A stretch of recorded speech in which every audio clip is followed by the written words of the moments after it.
ربنا ولا تحملنا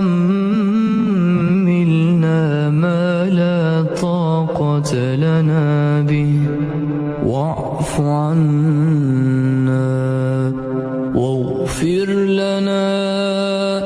وارحمنا